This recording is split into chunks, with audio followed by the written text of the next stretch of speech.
mastication. But first, let me ask you, what is mastication? Mastication is the act of chewing food, whereby ingested food is cut into small pieces, mixed with saliva, and formed into bolus in preparation for swallowing. We might not notice it, but mastication is actually made out of rhythmic and well-controlled separation and closure of maxilla and mandible. Each closing and opening movement of mandible require approximately 1 second. We call that chewing cycle. These chewing cycles follows tear-shaped movement pattern, which occur within the maximum range of movement of mandible.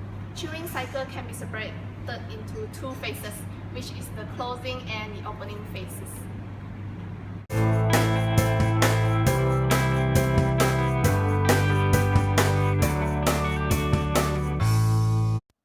Let's start with hard food.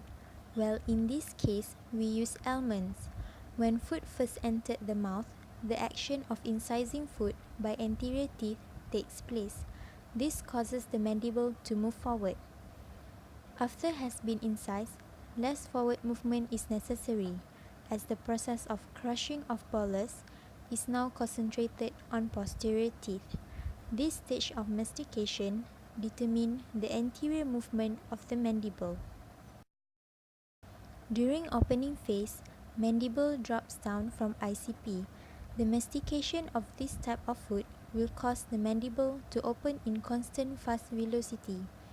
This fast stage will be followed by slower stage, which initiates the closing phase, including the two subphases, which are crushing phase and grinding phase, both on the working side.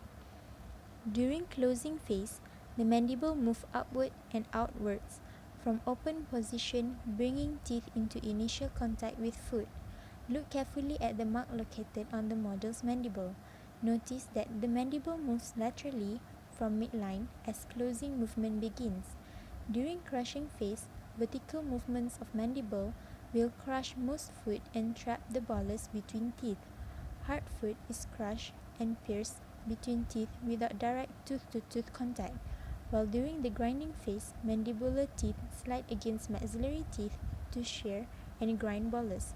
The cycle is repeated until food is broken down small enough for swallowing.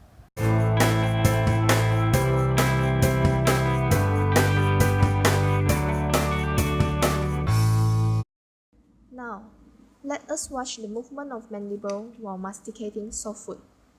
In this case, we use cake.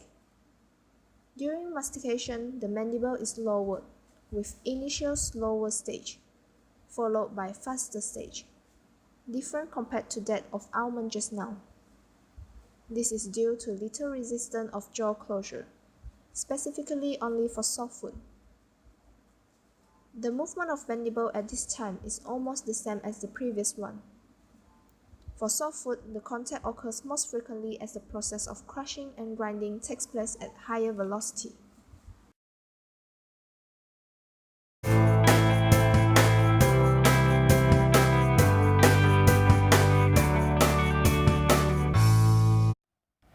As for chewy food, the models were given a bar of cloud 9 each.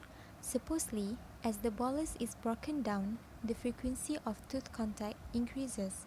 However, in this case, tooth contact occurs less frequently. The chewing strokes of this mastication is less compared to hard food or soft food.